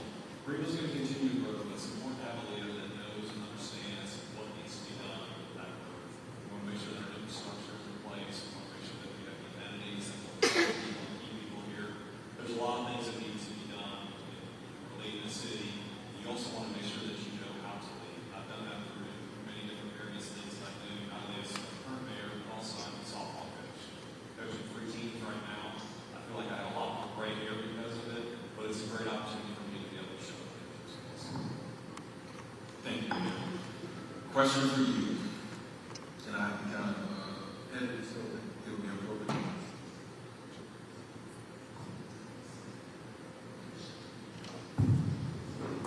This is a question from the floor. It says, why does the dispatcher screen calls and determine whether law enforcement will be sent to the scene? How can this be addressed? I think that's an appropriate question for me. I'll do my best. To me, that's a police question that they probably would want to handle and deal with. I'm not exactly sure. We have wonderful staff. We've got a great city manager, Michael Cowan, as our city manager. We have a great police chief, Richard Tyndall. Our deputy chief, Casey, back there might be more inclined to be able to answer a question like that. I wouldn't be able to probably give a proper answer on that because I'm not a fully trained police officer. Thank you. Same question. I'm sorry. Okay, we'll address it. We're going to ask each speaker speaking to the mic to speak up. The fans going, the ears going, some of the audience can hear. And also, we're streaming live on Awesome Radio 107.5. And we have visitors who also may not hear. The question was from the floor about how emergency calls are screened. Someone reported that the dispatcher makes a decision on who to sing and when to sing. If elected, how would you address that? When I was serving, when a call came through, the emergency would answer all calls. And if they found the call was false, then the person had to pay for it. Now that's how it was when I served. So today I still feel that how do you determine, I know they are trained in a certain way, but I think every citizen deserves to be heard when they say they're sick and they should be taken to the emergency room or wherever they need to go. And I don't think it should just be left with the emergency rescue, even though I remember when we approved them to get more training, to make sure that they were equipped to save lives and do even more than they've ever done. And today I know they're still doing that. So I just feel that we need to make sure that everyone is served appropriately, because I'm feeling, because I hear this too, healthcare in this area is sometimes very costly. And while you're standing there, let me say with you, affordable housing is a major concern. Yes. What specific policies or programs would you support to address the housing shortage and increasing costs? There are numerous housing opportunities in Greenville, but the developers are so greedy. They want to make all the money and not give people what they need. And we need to have more job opportunities for those of us that live here. And when we get an opportunity to have housing, we need to have some, I feel, when I I would like to have some type of stopgaps that will not allow housing to go so far, because they can control some of that. That's the power of the city council. They can do more to making sure that people don't overcharge them. Thank you. Mayor? I think affordable housing is one of the major issues that we're dealing with in our community. I think we're dealing with it nationwide. It's a multi-pronged approach. Affordable housing means multiple different types of housing. Affordable is different for every single person. There's affordable housing issues for low-income people, medium-income people, and high-income people. One of the things I think that was mentioned earlier on was the housing market. When we have more supply and the demand is high, that will lower the prices. So if we have less supply and the demand is high, the prices will go up. So it's important for us to make sure that we have additional developments coming in our community. When it comes to the lower income individuals that are searching for homes, one of the things I think that we've done, which I think is outstanding, is partner with Pitt Community College on the Affordable Housing Initiative to be able to build 50 houses in 10 years. Not only is it a great opportunity for us to be able to get people into West Greenville to be able to be homeowners, but it's also giving the students at Pitt Community College the trade skills to be able to be successful and go out and either get a job at a high-paying rate or potentially start up their own small business. So I think it's a multi-pronged approach. I probably won't for everybody. And while you have the mic, we'll stick with you. Do you feel as if you involve all residents in the decision-making process for the city and for councilmen, how would you involve all citizens in the decision-making process? Yeah, absolutely. I mean, I think that it's important to have total engagement with everybody in our community. Myself and Councilmember Willis both represent the entire city, so it's important that we get to every single district and hear from everybody throughout the city. I think people and citizens have come to City Hall to speak out with us, but that's not the only matter that they can do that. It depends on what they want. I have people that show up at City Hall that want to have meetings with me. My staff a lot of times can redirect them and be able to put them in the right place. Or if they want to meet with me, I'm happy to meet.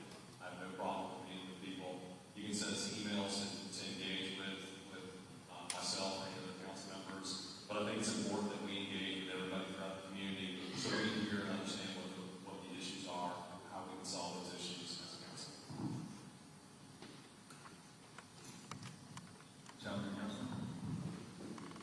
Question again.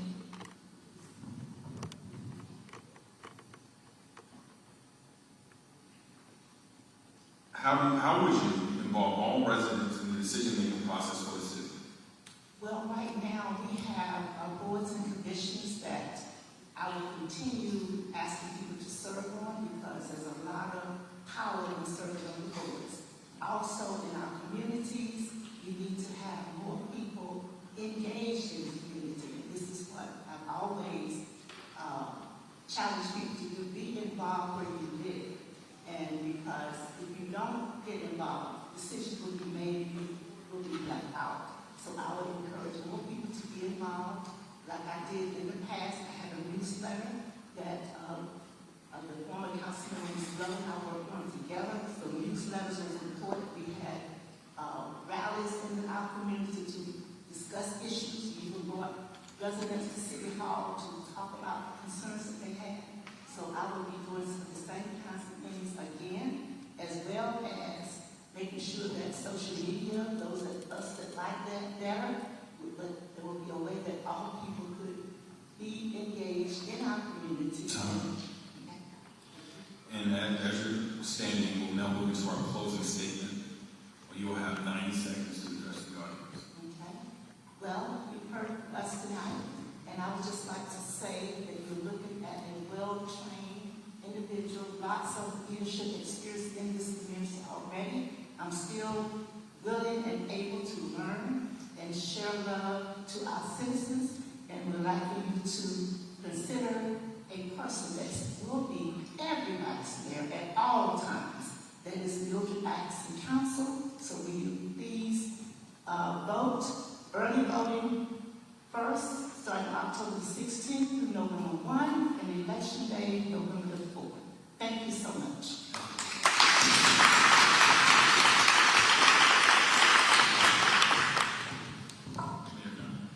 It's been an honor to serve the citizens of Greenville over the last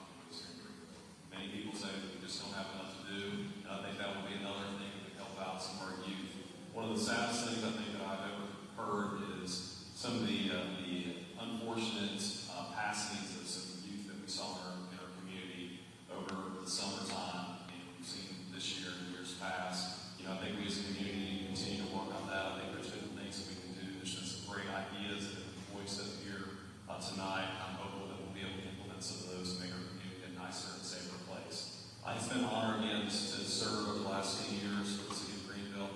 I hope that you'll consider voting with me back on November 4th. As stated a second ago, early voting starts on October 16th. Please make sure you get as many people out to vote. I think municipal elections are incredibly important. A lot of times it gets overlooked by some of the state and national elections. But we touch you more than any other type of government touches you.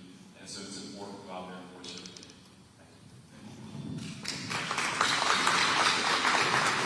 With that, we have reached the conclusion of our program. I'll call on now Mr. Warren to come and give the closing statement. Thank you, Mr. Pittman. One thing I do want to just point out for a point of reference, we do have one other elected official in the House, Councilwoman Brenda Harrell from Winterville. Hey, Mr. Councilwoman, neighbor, sorority, all of that combined together. I also want to make one correction. I heard Mr. Bell say a couple of times that at our last NPHC of Pitt County forum that he was the only elected official at the time, only city council member that showed up. And so I'm a little confused because I know Matthew was there, Tanya was there, and Portia was there. Current, okay, so I just want to make sure and clarify that because the NPHC of Pitt County makes sure that we are inclusive and we invite everybody to the table.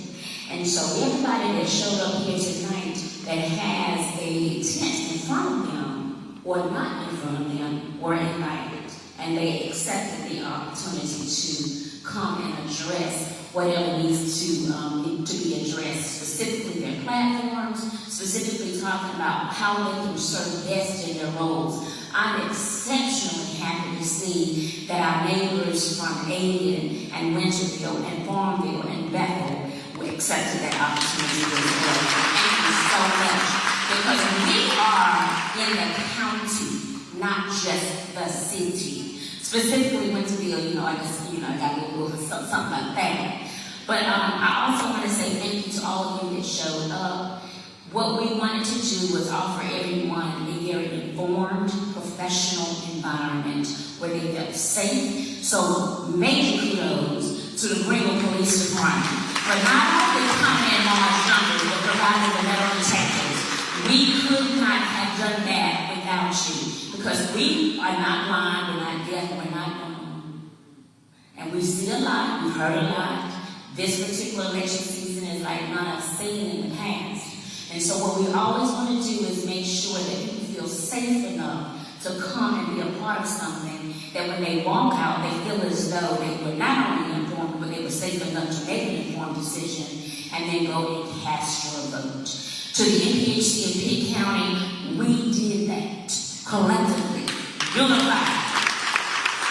Color means nothing to us. It is all about making sure people are seated in positions to not only express their concerns and what they want to do, but also be able to empower your constituents with that knowledge. You can't know unless you show up. I will say this,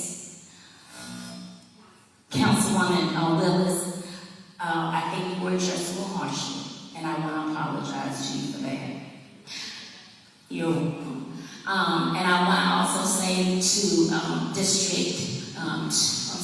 two candidates, your closing remarks were cut short. And I want to apologize to you for that. You should have received 1 minute and 30 seconds, and you only received 1 minute. So, and I say that because when we walk out this room, I don't want anybody to say we did anything that we don't acknowledge we did. Okay? So we've come, we've done what we said we were going to do, we've apologized for things we didn't do. But most importantly, we've given you the tools and the resources to make informed decisions. And so, Ms. Patty Sanders, Dr. Patty Sanders-Smith, I know Dr. Turner has left. I wanted to make one more statement because I was asked to do this.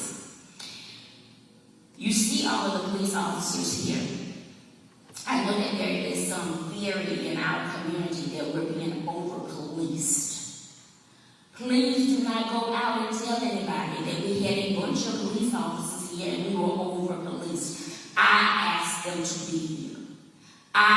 wanted to make sure everybody was safe. No one said because NPHC of Pitt County, which is a predominantly black organization, needed that level of security. I wanted it here, okay? We wanted it here, and we're happy you're here. So thank you. Dr. Sanders, any last remarks? Because Dr. Sherman said, no, you're still here. Come up here, Dr. Sherman. President of the NPHC of Pitt County. Any last remarks?